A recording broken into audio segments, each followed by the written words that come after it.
Seiko versus BoarControl is our 5th match that we have coming up. And for Seiko, this is must-win territory. He needs to be able to stay ahead and just keep it that way. He is absolutely on the brink of relegation. He's had some matches this season that did not look by any stretch of the means glorious in regards to how strong of a player he genuinely is. And now it's do or die time. He's facing off against BoarControl, and he has to get the job done. See down below the bans and protects that happen. The Divine Shield around a class means it was protected, and no one in Europe is fooling around. Protect that priest. No time for games anymore. Shaman banned away from BoarControl's side. He brought Quest Shaman this week. Boar, from his specific position, is chasing down playoffs. Seiko, it's not literally a must-win for him, but it is very much a must-win scenario. As Admirable put it, he needs to stay ahead of Fino. He needs to make Fino continue to chase. And I also want to echo the sentiment that this season as a whole has not been representative of Seiko's ability as a Hearthstone player. I think this isn't just a caster soundbite. This is something that you'll hear other players say as well. 2018, Seiko might have just been the best technical player in the world.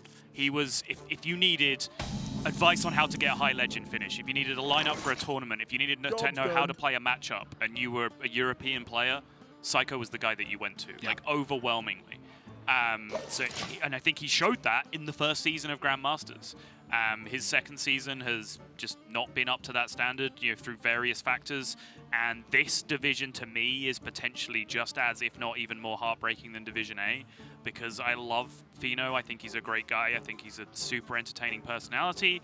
I love his stream. I think he's a great player. Absolutely do not want to see him get relegated. But I think Seiko is as good as anyone in the world when he is on his day. So I think it would, particularly hurt even to see him get relegated as well. But one of them has to.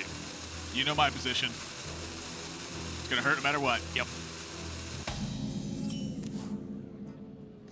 Priest versus Warrior. I heard Viper kind of talking about this. Admittedly, my opinion has faced doubt recently. I had a good time during that interview, Admirable. What do you mean? Just the look on your face. It was priceless. I mean, he insulted Terry there. I take that personally. I know you do. Viper, you'll be hearing from my lawyer. Just kidding. Made a pretty excellent point, honestly. Of course he does. He's Viper.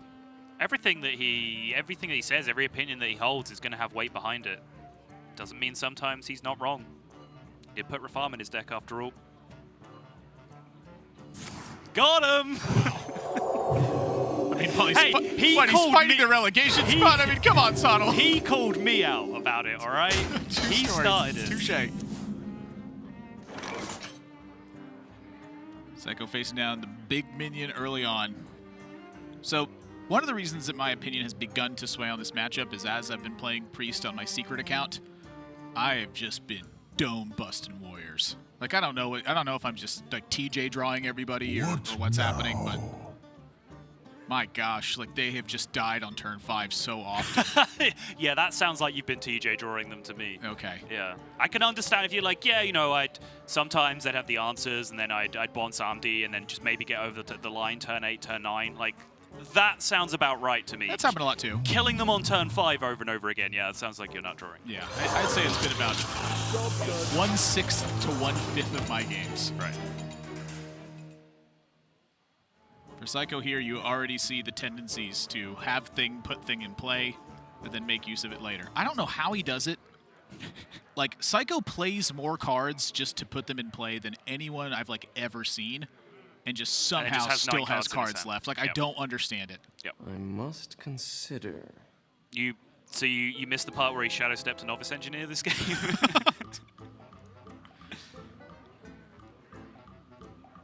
Ooh, shadow step snip snap sounds kind of fun.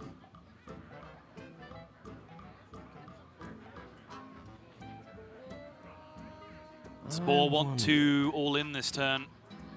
He's facing down the threat of a minion in play that he's not going to be able to remove. But if there is no Plague of Wrath, there is no answer. I got you, friend. Well, I would like to introduce you to our friend Brawl. Yes. Who is always a technical answer. Seiko the option to increase that brawl from 66.66 repeating, of course, percent chance. I would like to do that instead. Thank you very much. So you want to tank the damage?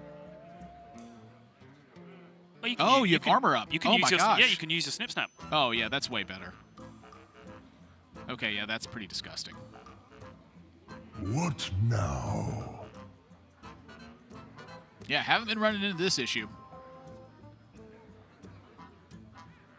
I think in general, ladder warriors are playing less copies of, you know, weapons project and things like that. Like that is, as Viper was describing it, kind of our pocket meta in Grandmasters, where it's Holy Wrath Paladin.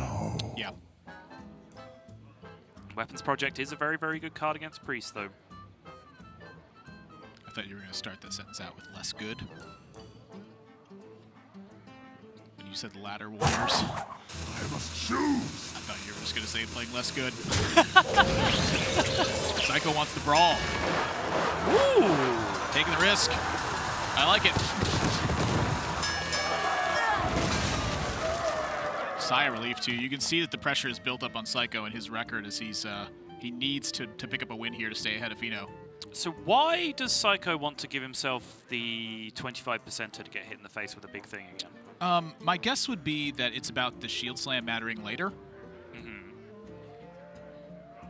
Like shield slam. Consider. I feel like when I lose warrior games, it's because I'm shield slamming as an answer instead of shield slamming for tempo. I'm not sure I buy that. I did say I feel like. It would make some sense. I'm thinking like Seiko Pomp as well. Must consider. Psycho Pomp is relevant. I think maybe like making sure he has an answer to High Priest Armet as well. And I guess like he just had 2 brawls in his hand. Like I guess if you spend a 5-mana card, right? Yeah. 75% is a very high success rate. It is. It is. 100% is higher though. I see a dark. Yeah, we 100% have a shield slammer. Yeah.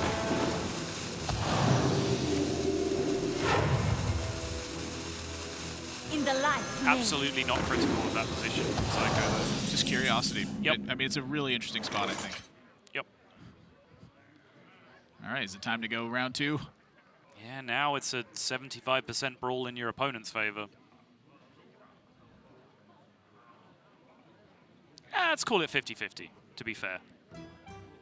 Yeah, beaming sidekick winning. It still hurts, but it's not nearly as scary. Yep. The other 2, pretty scary. Yep. Boar just needs a turn to bridge him this gap to his 1 Samdi, which draws 2 Clerics and a Light Warden at this juncture. He will draw 1 of those on turn 7 because that is the rule of 1 Samdi, so he will draw 2 cards off his 1 Samdi. Ah, this is kind of interesting. Our Megadillo to contest. Board develops more out of incentive. Sure. It's a lovely turn of do I, do I. My favorite game. Very unlikely that you die. Extremely unlikely that you die, yes. And you can see why, in a way, you can see why I think we've been praising Seiko's technical play when he's in good form, is it's unlikely that you die here, so why fear it? Yep. It's unlikely that you lose the brawl, so why fear that? It is, however, very likely that Shield Slam provides you a tempo tool. It's very likely that this Armagadillo is a big roadblock for Boar, and perhaps leads you into a better brawl. It's very likely that this brawl, if you cast it that turn, really didn't do a great deal for you. That's right. Like 50% of the time, and 25% of the time, they still have an Armet, and that's a freaking disaster. Like, you've just used your last mass removal, and they can just play every minion in their hand into that Armet. 50% of the time, they have an Armet or a Light Warden, and you're still under pressure going into what's soon to be their 1 Samdi turn. Yeah. So this one I am 100% on board with. I think this is very, very smart from Seiko's position. I also think this just looks good, too. Got the Acolyte out of this as well. Like, this brawl is going to look so much better. Just killed an extra thing. An extra thing draws cards. Shutting down card drawer is the way you beat Priest.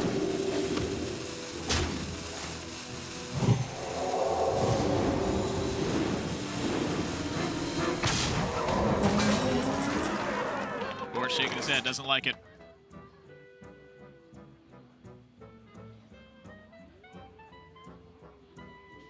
That brawl still looks pretty scary.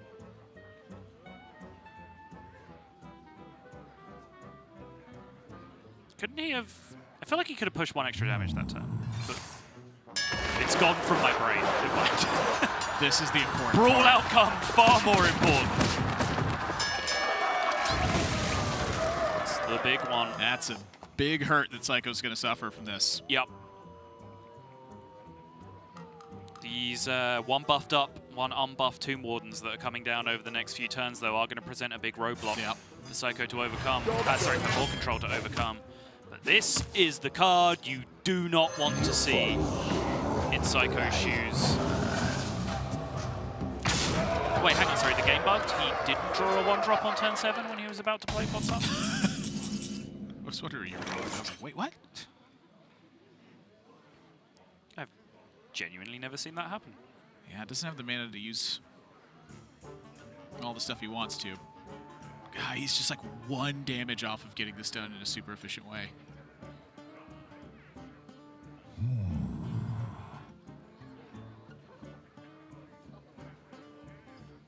Yep, 1 damage, 1 mana.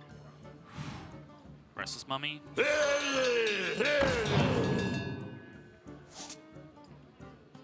Restless Mummy, Project Shield Slam. Is a full clear. Gotta tank 7 more. Yep. What else are you gonna do? Leave him with minions? Not unless you want to take 7 more twice. Yep. That seems worse. I must choose.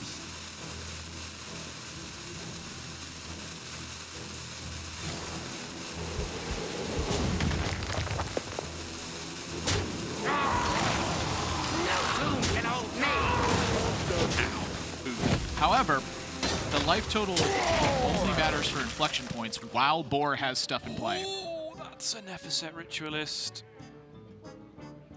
You going in? I really don't want to silence a 1-2. That upsets me.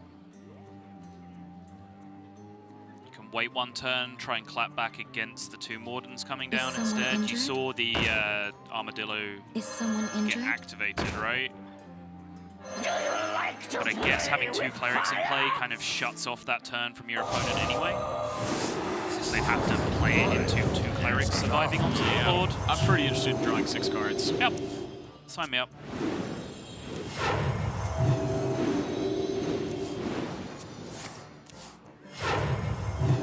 BoarControl, single copy of Silence. So he's going to have to go through these taunts the hard way.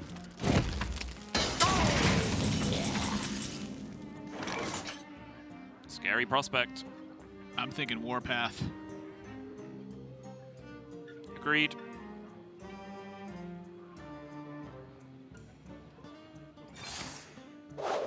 Psycho Bomb for BoarControl. He needs this Psycho Pop to be Ahmet, I think. It's looking like that kind of game. He's already seen 2 brawls. Yep. Don't think any other outcome gets him through all of this heat that Psycho's packing. 11 minions dead. I like those odds. The end begins. I've got more left Not in quite, me. but you'll take it. So how now can you set up to punch through some Tomb Wardens? Yeah, there's one.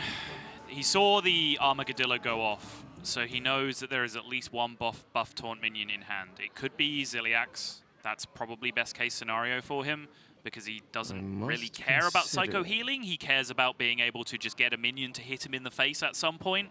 So 1 taunt minion is better for Boar than 2 taunt minions. The bad news is that it's 4 taunt minions.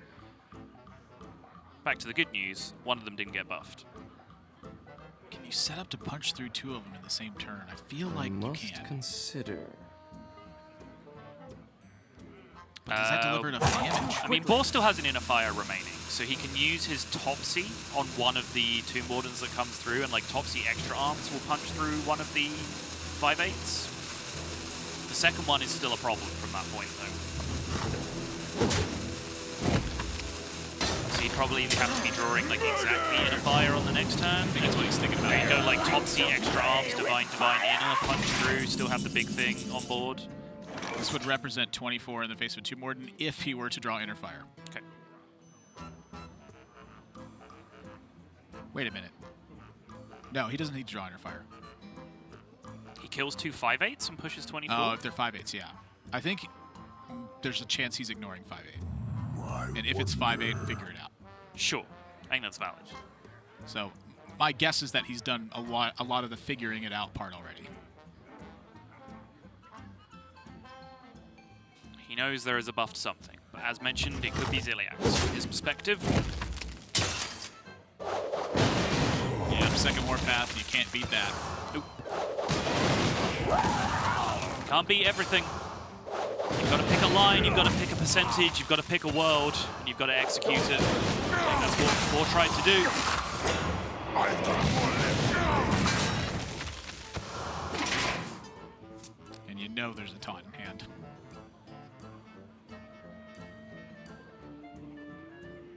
Is this our next game from BoarControl, or is he going to play it out? Hard to imagine how he beats even the best case scenario, which is Ziliax right now.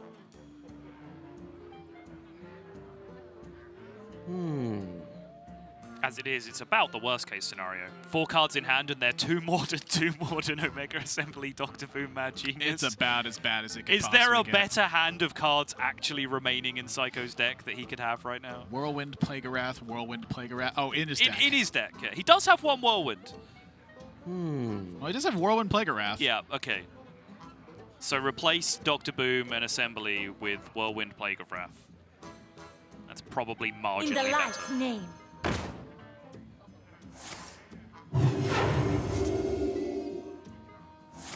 Not too quickly.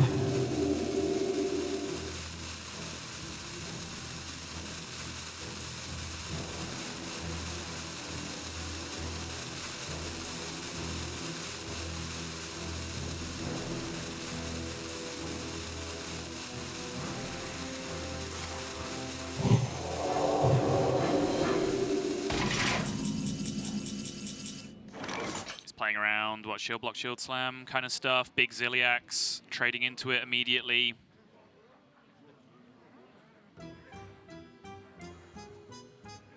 Mana expenditure reasons in case you draw something that Yeah, matters. I mean, yeah, play your cards. Yep. Always a good argument. Counting 12 into that Light Warden if you really want it. Oh, I do. Oh, then you can take it if you like.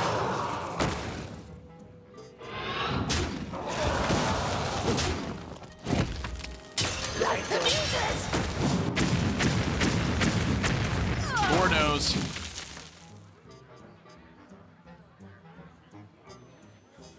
Ah, the last shred of hope. How the game must torture Boar so before he's able to exit. Yeah, I mean, he still hasn't seen this buff taunt minion that he knows is there, right? Like, Is enough. the game is just hanging him by a thread right now. The silence is gone.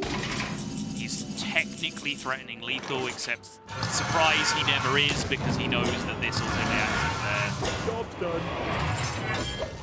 It's an X game scenario. You have bet. Seiko takes the right risks. The risks pay off. And that's a game 1 victory under Seiko's belt. I am very interested in that first one, though, where he gave himself a 25% disaster. And again, 100% want to clarify, this is not a criticism. This is because I know Seiko is very smart. I know Control Warrior is sometimes a personal weakness of mine, so I'm always interested to learn from good players in situations like that. Because it looked so very clean to me, but I guess just, as you said, various reasons, 2 brawls in hand, mana expenditure, needs a way to check Armet if just Armet comes down solo onto the board. There's lots of upside for it, but it is still 25% disaster. Yeah, but it also, I think the added benefit of throwing the 1/2 into the Seiko pomp pool sometimes makes it, to me, like pushes it over the edge. Like when I hear that argument, I go, okay, that makes sense. Because he had to big me. guy beaming sidekick, and then Yes. there was 2 1/1s. Yeah, right. Sure. So if you actually win the brawl in that spot, it's not so much that you've won the brawl, but so much that you have cut into Seiko Pomp's impact by a tremendous amount if you win that brawl. And I think that's an important risk to take because, A, again, it's 25%. Like, how many Sea Giants have you brawled away? Like, Sea Giant lives, it's a disaster, but Yep. it's just really not that likely to happen. So it's very apparent, which is one of the reasons I dislike Brawl, is because it's very priest-like in its impact. It happens immediately and right away, and there's a lot of volatility to it. But at the same time, those are just calls you're going to have to make. From that point onwards, though, I think even if like we were suggesting plays and then Seiko did something different, like we could see immediately, like, oh, this makes sense. Yeah. Like Seiko is doing the smart thing. I have like 0 questions. Even if I would have done things differently, I immediately understood why what Seiko was doing was better once I see it happen. So that was a really telling match for me to watch, just in terms of like perhaps why some people think Warrior is favored against Priest, where I was consider it 50-50 at best.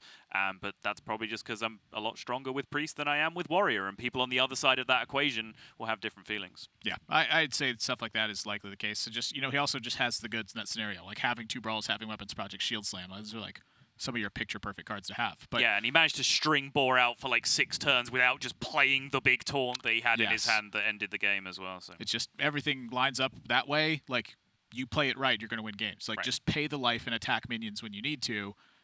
The Priest cannot kill you without a minion in play. Nope. So your main goal is, even if you got 1 life left, kill every minion. Yep. No Holy Ripple anymore. Nope. 1 is functionally 30 as long as you can kill everything they play each turn. Indeed. And so with that, we got to go to a break. But when we come back, we're getting right back into our 5th match of the dice. Seiko up to a 1-0 lead, desperately needs a win, but he's taking on BoarControl first. Stay tuned.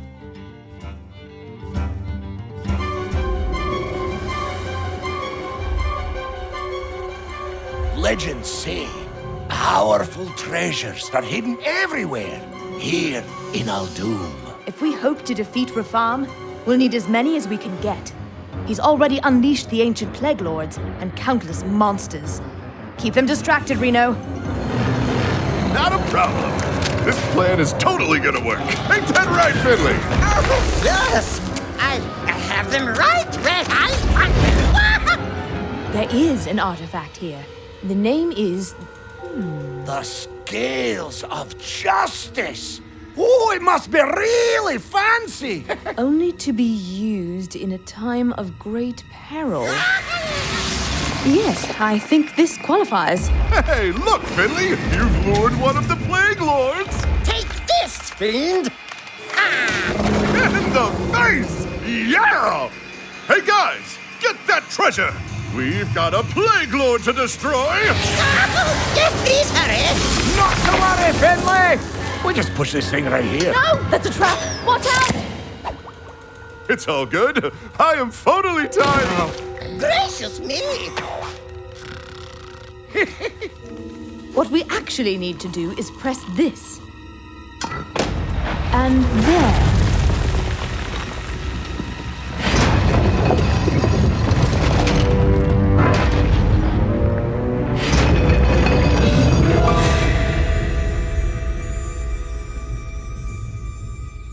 A fish. No! It's the Scales of Justice! Oh. Ah, who wants to use it first? Oh, I do! Me!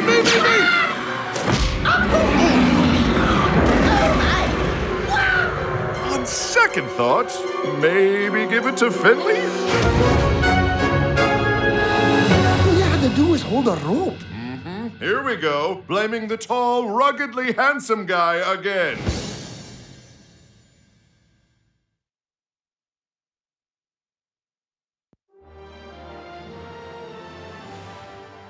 Hello, my name is Kong Shu. My handle is StrifeCro.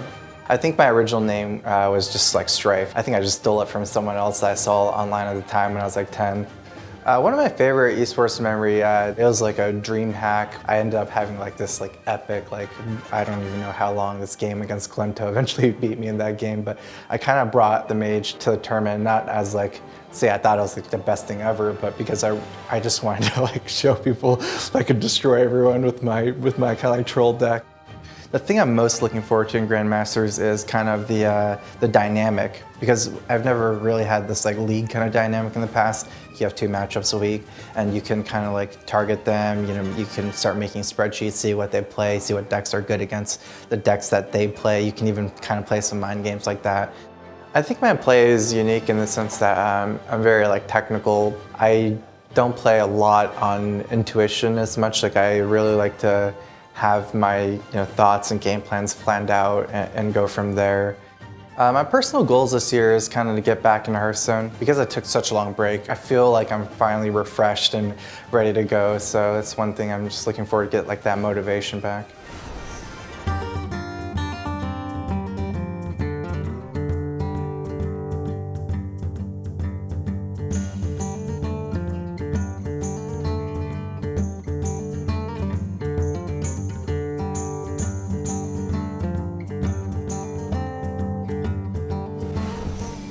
To Hearthstone Grandmasters for Europe. It is our 5th and final match of today before we ship it over to the Americas. Right now, Seiko has a 1-0 lead over BoarControl. I'm Nathan, that's Admirable Zamora, joined by Simon Sottle Welch.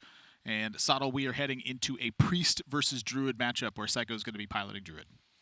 Yeah, and I guess that is the silver lining. Kind of TJ and I were like memeing about this quite a lot, is like if you play Priest early on and you lose, well, the good news is you still have Priest in your lineup. Hey. So Boar can throw it out here, and he has a very, very strong matchup to go into against the Druid from Seiko. And there's a little bit of that 50-50. I love that Viper was saying there's one rational decision, and then there's like the mind game decision. He was using the word rational to describe the choices that he made. So here you have that kind of 50-50 dynamic where you could say, well, obviously Board's going to queue Priest again. It's Priest. You just queue it every time. But Seiko can say, well, you know, from my perspective, I can just play a Priest Mirror or I can play Druid. But there's the opportunity that Boar gets the read that Seiko wants to play Priest because he doesn't want to play Druid, and therefore Boar picks his Warrior. So that's kind of more of that dynamic that Viper was talking about, how it can have a big impact on win rate, just who gets the better side of the mind games and the guessing games in that scenario. Also, if Boar just happens to go Druid for whatever reason, which he's not going to, I don't think, you get a Druid mirror match. Yep. That would seem unusual. Tech the Druid to be strong in the mirror for this exact scenario. I think some people have been trying to do that, right? I think it's reasonable. I'm seeing a hand from Boar that is... Time waits for no one. Big. It's good. So Boar sees the Worthy Expedition on turn 1. I've actually become a fan of the Worthy Expedition on 1, specifically for this iteration. Yep. Find a Wrath, kill the first minion. And so for Boar, that means play the Northshire, coin the first protection. I honestly don't remember the last time I lost to Druid when they didn't kill the first minion I played. At first, when I would play like a 2-300 Tolvir or whatever as my first minion, and then they'd wrap it and miss their quest completion, like in the first like few days of Priest being a deck, I'd be like, yeah, you didn't even get to proc your quest that turn. And then more and more as time went on, I was like, oh damn, that's actually what beats me when they kill the first minion that I play. So that is weird looking from Seiko to skip not only turn 1 quest, but he'd be willing to skip turn 2 to wrap a minion as well if it was necessary. But I think it's absolutely correct in the matchup. Yeah, just not the relevant factor. Nope. Complete quest later, kill things now. When your opponent is able to make a 1-5 on turn 2, and then that 1-5 turns into a 7-7 with charge on turn 2, your Wrath looks a little bit silly. But I fully support the line from Seiko.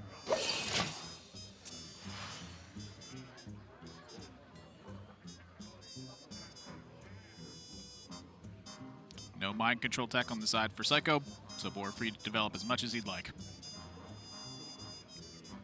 Pretty interested in this Tolvir getting in play. I'm interested in this sidekick getting in play as well. Hey, I got you, friend. Ah, you think we should play all of our minions and go first? Yeah. I concur. Positioning from Boar, the 2 big ones with the high health total are together. I'm going to call it out this time before the Nephicet Ritualist is drawn. Well, it's never getting drawn.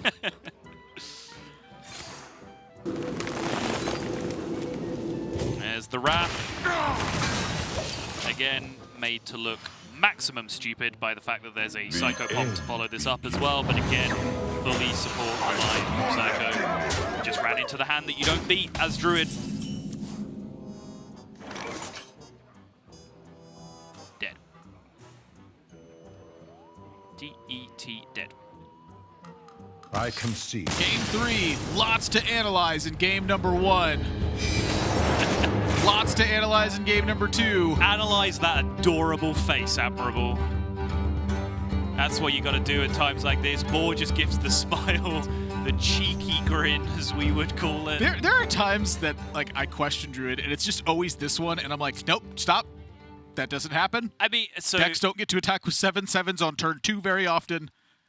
But it's okay. Well, but here's the thing, right? And I tweeted about this, and I do personally believe that the Priest set is in need of like a general rework. I think we've reached the point where like it's either trash or it's god tier like too often, and you know the set needs to be looked at. But I made that tweet, and then I immediately followed it up saying the one class I will never have sympathy for losing to Priest is Druid. Like, yeah, you did nothing for 5 turns, and you got hit in the face with a 12/12, right? Like, of course that happens. Like, what were you expecting? That's just how it works. I got nothing to say. I mean, just like Druid on turn 2. Exactly. And I do think that like that matchup has evolved to the point where Druids like find their outs, but their outs are still so small. Yeah. Just positions like, oh, I don't have a Wrath in my hand. I'm going to skip playing my quest to play Worthy Expedition to then find a Wrath so I can maybe Wrath his injured Tolvir on turn 2 and then maybe survive long enough that my Oasis Surges do things. It's the way to do it. It absolutely is, but it's still a very low percentage win rate because it's a horrible matchup. Take what you can get, however. So that brings us to game number 3, and we'll find out what they're playing right after this. Druid Mirror is the word I have gotten, so that's what we have to look at now. And for Seiko, no mind control tech, one copy of Power of the Wild, but he does have Chef Nomi at the top end. Ooh. On Boar's side, it does have the mind control tech in here. No Power of the Wild and no Chef Nomi. And so that's interesting to me. I feel like Power of the Wild is a card I'm becoming more and more fond of as I see it played out. Preserved. Yeah, I agree. I was actually against that card early and then was convinced more and more of it as I saw, like, for example, the Casey Bunnyhopper RDU build that they brought to, like, consistently beat down Paladins, for example, with, like, double Ferocious Howl, double Power of the Wild. So they had the armor plan and the pressure plan, both really effectively checked. And I do think that, like, just for a generic list, that one Power of the Wild is a nice sweet spot if you're just, like, going for a vanilla Druid list that beats everything. Or beats everything. That is as effective as possible against everything. Attempts to. Yes. Yeah. That's sort of the nature of Druid, right? It attempts. It's like Seiko attempted to find himself a Wrath and succeeded. Unfortunately, all it did was turn his opponent's 2/3 into a 2/6 reborn. Yeah. However, that's in the past. We're in a Druid Mirror match now. I favor Coin in this matchup. I favor Nourish in this matchup. Well, they both have that. Yeah. So what do you favor now? I actually don't know. I have had success from both sides of the matchup, both on coin and off coin. And like I couldn't necessarily rack my memory banks for times where I would consider my hand and my opponent's even. Generally, in mirror matches, just initiative is good. Being the first guy to play a thing means that your opponent is having to respond in kind with a similar thing, but your guys have attack initiative. Whether that is the case when your opponent has the ability to coin out an earlier quest activation on turn 1, like who knows, but Boar is struggling a little bit now, and we are right back where we started the day, Admirable, in this 4-2 rush versus a Crystal Merchant land. Look, I have a Nourish. I have 2 Innervates. I'm doing it. I think this is very different context from the one we saw earlier. I was extremely against the first one because you had your own Crystal Merchant. I think it was Tice versus Swids in that series, right? I was 100% in favor of not rushing out the Loti. I think in this scenario, you do not have your own Crystal Merchant. You do have Nourish. Like, you have powerful things to do as long as your opponent does not get too far ahead of you.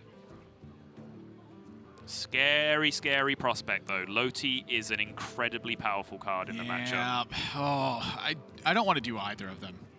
I wish I just didn't have Loti in my hand. Wait, you don't want to play it or not play it? Correct. I wish I just didn't have Loti. I wish my turn was just easier. Like, give me a swipe, give me a second Starfall, just don't give me the Loti and 2 Innervates. Wait, would you innovate, swipe, innovate? That's fine. No, I would just ignore this. Okay. Let it draw the 1 card. Yeah. Okay. I do agree with this, though. I think context dependent. I did not like doing this the last time we saw it. I do like doing it this time. Boar is not happy about it. I wonder if Boar shares the same sentiment that I do. I also really like the arm, just the rush Loti. That's it. There's that. Just a nice thing. Yeah. Behold Hey! the jewel of the sun. We're happy again. Everything's simple.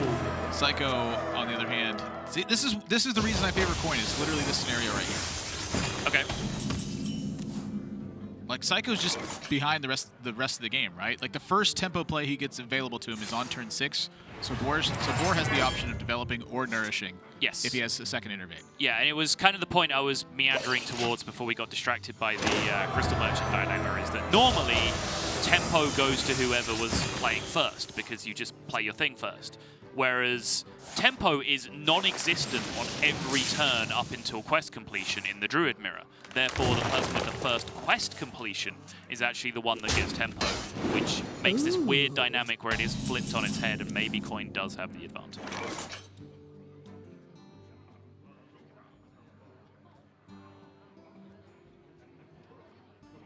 In Seiko's spot, I'm pretty interested in finding a turn where I play Surger and Power the Wild in the same turn to try to fight against opposing Oasis Surger. What to do? However, in this spot, I wonder if he's considering it. I think Seiko should be super interested in getting to the bottom of his deck in this matchup. I talked about it a lot in a Druid mirror where they did not play Chef Nomi. Seiko does play Chef Nomi. So I think that makes his nourishes incredibly important to get cast wherever possible. Hand size is going to matter too. If you nourish now, you're going to play something else. Yep. If you play it on turn 7, you still roll into 10 mana cleanly. Time waits for no one. Yep. It's just a play stuff, so it's a play gamer. He can't help himself. I don't blame him.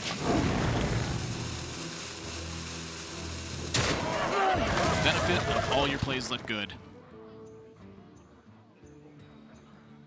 I'm curious how much the no Lodi changes how you fight for board as well. Oh, I imagine a ton. Like, if you know you just can't get that persistent spell damage totem at any given point, like, it kind of leads directly to plays like this, right? Where, like, you know, Starfall is decent this turn, I'm just going to play it.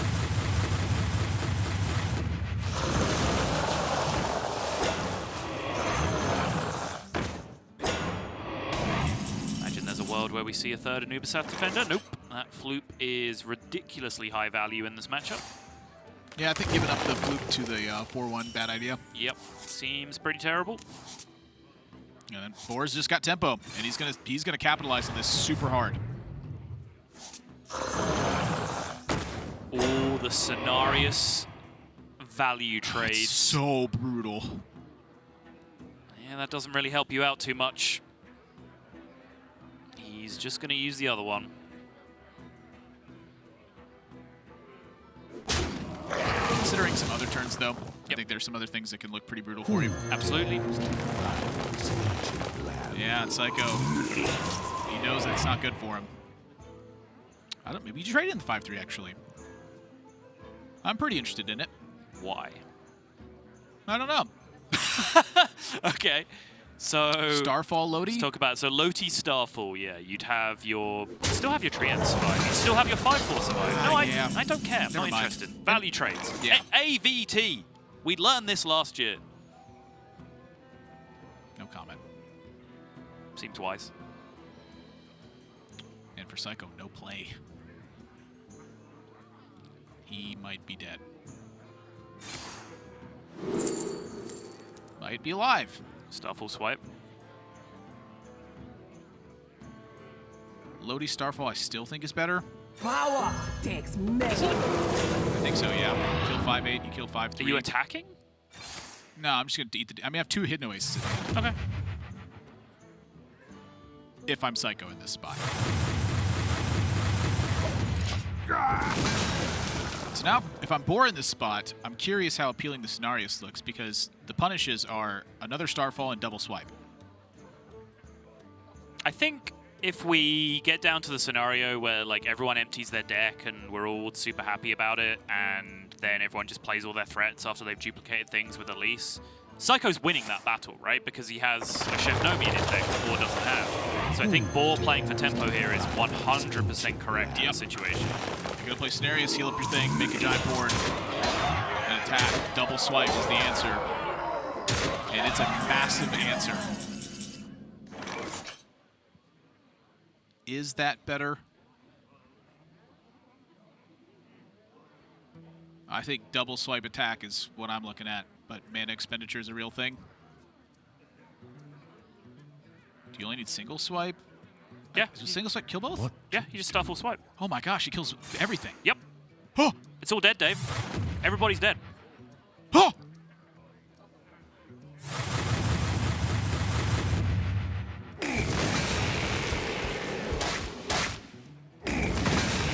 Ow. Ow, indeed. Can I interest you in a nice 5/5, a 5-drop, a 3-drop, and a 2-drop? What is my 3-drop and what is my 2-drop? Nope, you have to decide now. Take it back. Can I interest you in a 6-drop, a 6-drop, and a 4-drop? Yes. See how easy that is? Straight answers. I thought you were going to ask what the 6-drops were. Nope.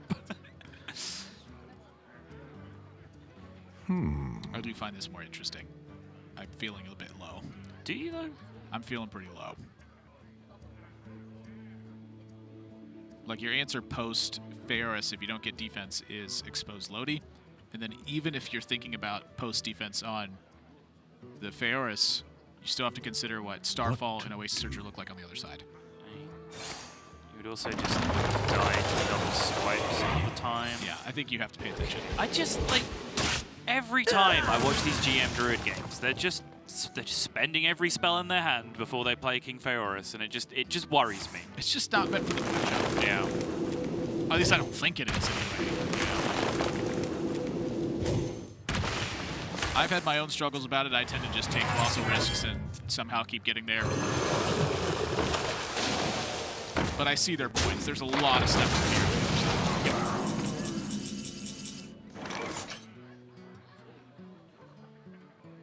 With Floop gone, Pharos gone, Boar's running out of steam. Again, full respect for the way he played the matchup. I think if they do play out the same kind of game that Tyson Swids played earlier, Seiko just has the extra threats. He just gets over the line more often than not. So Boar tries to seize the advantage. He has Cenarius into Cenarius. Huge board after huge board, 3 turns in a row. Seiko needed, what, 4 total removal spells plus a Loti to be able to deal with it. What to do? This is a good-looking Elise.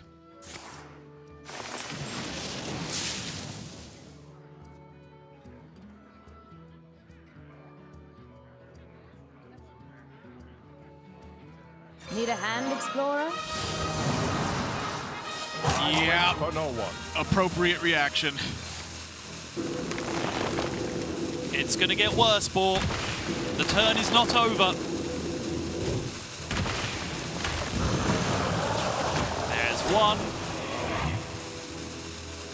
Mind control tech on Boar's side is what Seiko has to think about. Yep. Turns it down. Does not want to get his low-T mind control tech here. That would be the worstest.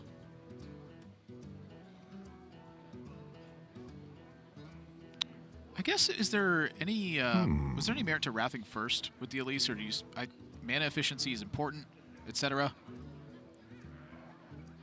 Like, in this instance, if he would have wrathed first before the Elise, he would have drawn a Starfall.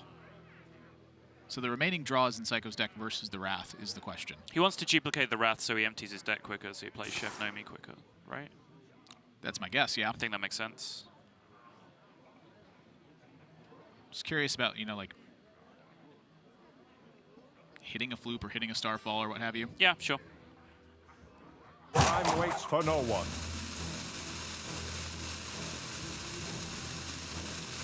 Hitting a Zephyrus.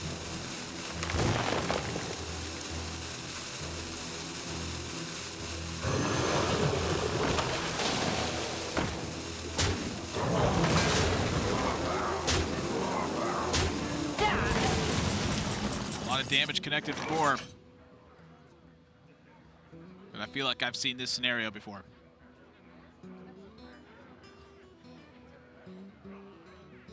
This is a pretty ugly looking turn, though. Wrath. Hidden Oasis. Yeah, looks like it to me. I don't want to use a Starfall here. Seems like an overreaction. Using the double Wrath also digs you through your deck, as I was talking about. As soon as Seiko can start slamming Nomis, this game is pretty over. As long as he can do so and survive on the next turn.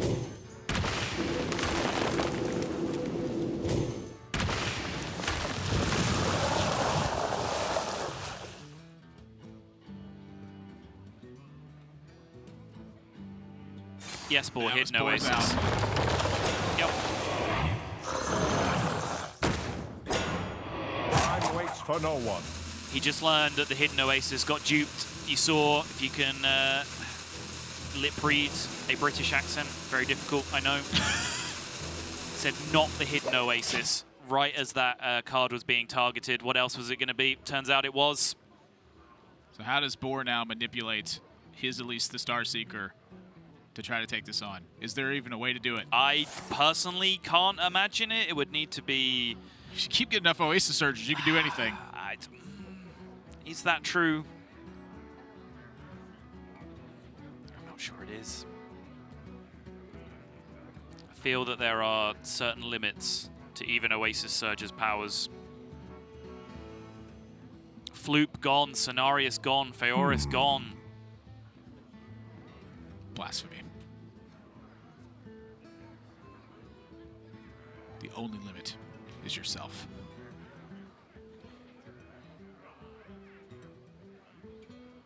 I'm trying to picture a world, and it's really tough. Zephyrus in a dream. Time waits for no... Like, it would have to be like a weird Zephyrus fatigue damage setup, right? Where Seiko ends up playing Nomi, and you have like Zephyrus freeze with some damage development. Sure, yeah. Makes sense. Duplicate, yeah. So you set up for fatigue, you duplicate your Zephyrus, and you look to chain Zephyrus Nova, Zephyrus Nova, fatigue. And so I think that's exactly what Boar's thinking of too. Is like, you need something spectacular, so start moving towards card draw. Okay. Also need a better position in your hand if this is going to work. That's 3 Nomis. I think the first one's enough. Yep. That's why they're going to have to get frozen, because clearing them, even if you could, just doesn't really achieve anything, and that's why I like this play from Seiko. Start threatening with boards that are not your Chef Nomi. So that's the thing, is right? This is now answered where the Feoris comes in. It's the bridge to Nomi. Why play it early when you can bridge the gap with it? However, this does risk the mind control tech onto a Lodi, so how impactful can that be? Sure.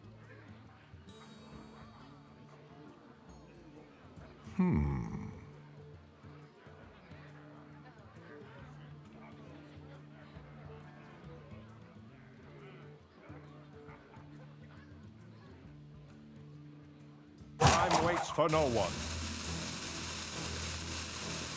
I don't know, man. Let him draw.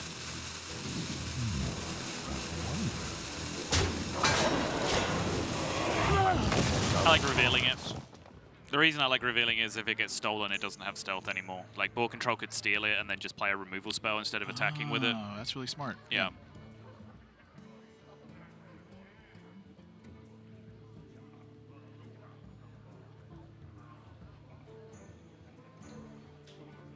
I'm trying to think of the last case. The last card for Seiko, a Ferocious Howl? One of these last two? Engaging TC-130 into dislocator. Okay, what does that change? A lot. Can you do anything with Zephyrus now? It gives Boar tempo this turn. If he just wants it, like, vanilla play is just kill the 6/6, play the Oasis Surger, actually have control of the board for the first time in a very, very long time. Is there anything better than that? What to do? Time waits for no one. Not seeing the Zephyrus line that fills me with any glee. No, I am not either.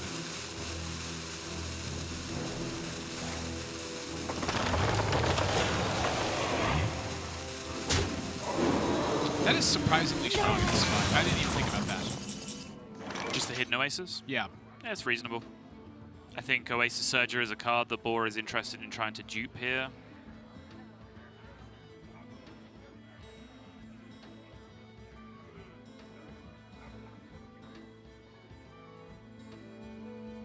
What to do? Seiko just says we go again. Like he said, he certainly doesn't need 3 Nomis. That's an Earth Elemental. That's the biggest one. That's the one Zephyrus offers you. That's how you know it's the good one.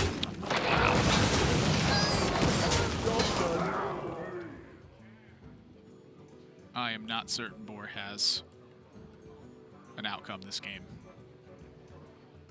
Yeah, suddenly the need for Zephyrus Frostnovas and start fatiguing the opponent has started a lot earlier than Boar might have anticipated. Yeah, it feels more like necessity now than it does like an option. Yes. Because you got to worry about Zephyrus on the other side. Yes. Need a hand, Explorer? So Lee swifts on the Howl and the Swipe. Zephyrus with 3 left for Frostnova.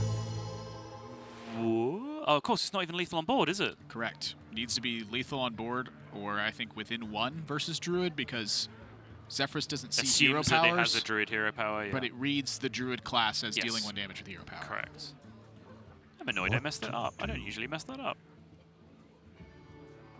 I'm upset, Admirable. Good. You should be. Time waits for no one. Engaging Well, that's the out. Mental dislocator. Wah, wah. I can see. 7, 13, 18, 21 plus a Zephyrus, always dead. Seiko gets himself over the line, piles all of the pressure onto Fino now. That's a big win. It is a huge win. It was, as I said, not necessarily a must-win, but it was a must-win. It wasn't literally, by the strict definition of the word, a must-win game for Seiko, but he had to win. But yeah, just think about it. Yeah. Yeah. You gotta win. Druid Mirror, very, very intricate matchup. It's such a weird balancing act between fight for tempo, gain control, make your opponent panic and use removal, and draw through your deck, set up the big explosive turns. Because you saw, right, once Seiko was in a secure enough position where his Elise became active and he just duplicated any hand of just stuff, threats, he was in control where he could kind of coast from that point onwards. And I think, I said it multiple times during the game, I think Boar recognized the spot really nicely where he's like, if it gets to that position, I'm not like card for card, value for value, going to fight with what Seiko's version of Druid can do. So I'm going to take this out where I've been given a very aggressive hand and play it out. And I think he was probably right to do that in the scenario. Seiko just had the check for it. Yep, when you got the check, those aggressive pushes usually end up failing and not looking quite as aggressive anymore. Either way, Seiko is here for an interview. Seiko, can you hear us? Yeah, hey guys. Hello, and congratulations on your win. A very important win here for you. I imagine coming into this week, things were pretty important for you. So talk to me about your preparation for this week and how you settled on what you did. Yeah, so I didn't change much from the lineup because I think this is pretty much the best right now. And I think this lineup has an edge against any other lineup right now, so I just stayed with the lineup. I just played some mirrors for practice and thought about Q order. I also had the scenario in my head when, like against Boar, that he wouldn't Q the Druid if I have the priest up, but it didn't work out because I thought like that if my priest is open, it keeps the Druid in check, but it didn't. So I lost the Q order there. I want to ask you a specific question. Hopefully you can remember the turn, because it seems like an opportunity for me to learn things about Control Warrior, which is you, against the priest, you chose to give your opponent a brawl out, like a 25% brawl win of the big guy, like the 10-8 or whatever it was, winning the brawl, when you could have guaranteed cleared it with the weapons project and shield slam. Like, do you know the turn I'm talking about? Yeah, I know the turn. So like, I just want to hear what your thought process was, because it was a really interesting turn to me. Yeah, I mean, I saw the double brawl in hand, and I miss out on the single room target removal. And I felt like it's way too expensive if I clear the 10 time, because I even have to tank it, right? To clear it. No, I believe it was just like Weapons Project, Armor Up, Shield Slam, and it costs you the Snip Snap in play. And you could have used the Snip Snap or your weapon, I believe, to kill it, if I'm remembering it rightly. Yeah. I think it was just too expensive. I needed the single target, I feel, to win the game. And so now with one match left and picking up the big win here, you're in a spot to stave off relegation here. And I imagine your next match has to be concerning you a little bit as well. So I want to hear your thoughts on that one. I think it's not much about my relegation anymore. I think the tiebreakers work out, but I think I need to win so Fino can make it if he wins both. So he gets the head-to-head if Boston loses both his matches. So I'll try my best to win so Fino get a chance to get the head-to-head tiebreaker. Well, all right, Seiko, it's good to hear from you. It's good to see you back in form. I think you played pretty darn well this match. I'm very impressed with what I saw here. So congratulations on your win. And I'm I looking forward think to seeing you next week. last match I missed the overkill. I'm sorry? With the patron. I missed the overkill with the patron last match. I love how that's the thought. Yeah. Great spot, Seiko. Great spot. Pure form. Yeah, okay. All right, well, congratulations on your win, and thank you very much for your time. Thanks. Bye. Bye-bye. How is everything going to happen in that match? And then he's like, oh, by the way, missed that overkill with that card that you've never played with before.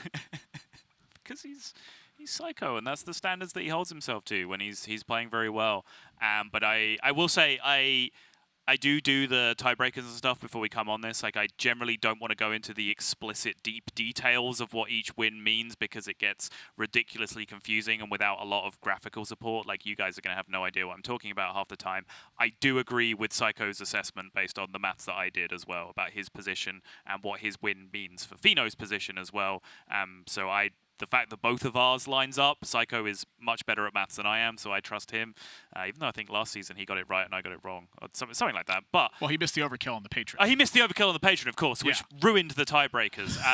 So I think, he's fairly secure now, and his results now just factor in whether Fino has a chance to overtake Boston in terms of the relegation candidate.